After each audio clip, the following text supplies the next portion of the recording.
Sebenarnya diorang cakap kalau macam tak tahan ke apa, balik je Melaka. Sedih pula.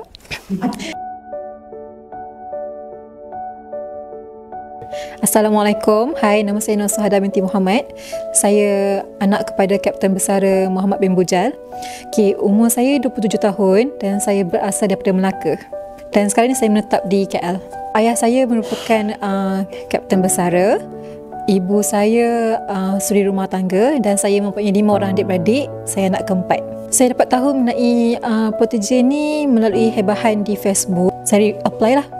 Boleh dikatakan satu keluarga sebenarnya yang menyokong saya, sebab waktu tu saya berumur 26 tahun dan saya baru habis menamatkan pengajian saya di peringkat ijazah sarjana muda perbankan Islam di Uniza. So waktu tu sementara nak menunggu graduasi, mereka suggest pada saya lah, why not apply Protege ni kan, at least dapat pengalaman, lepas tu ada allowance. So saya macam okay, saya grab je peluang ni.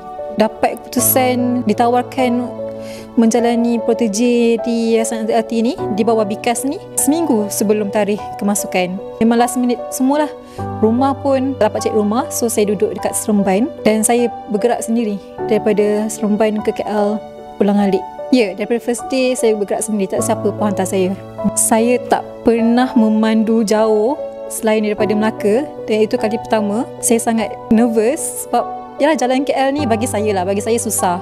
Apa yang buat saya nak masuk program Protege ni, sebab saya rasa saya dah terlambat sangat.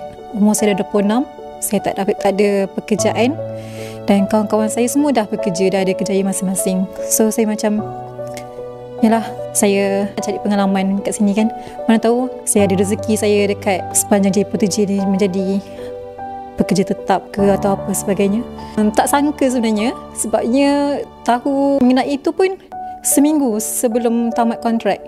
Tak tahu pun yang akan dapat sebenarnya, tapi terkejut. Dan bersyukur sangat. Tak sia-sia sebenarnya usaha saya. Saya banyak belajar lah, buat surat menyurat dan sebagainya. Benda tu semua benda baru, tapi itu tak bermaksud yang saya tak boleh berhenti untuk belajar benda-benda baru kan. Sebenarnya diorang cakap kalau macam tak tahan ke apa, balik je Melaka. Sebenarnya malu sebenarnya nak berhenti sekelak jalan sebenarnya. 26 tahun ditanggung oleh mak ayah. So nak cabar diri yang kita boleh hidup, maksudnya kita boleh survive sendiri. Tak nak menyusahkan mereka lagi. Kalau ikutkan, kalau tak masuk program Protege ni, mak ayah cakap sambung je master. Tak apa, dia orang boleh tanggung saja. Dia orang tak paksa pun sebenarnya. Dia orang cakap tak apa, sambung je master, mak boleh tanggung lagi, macam tu.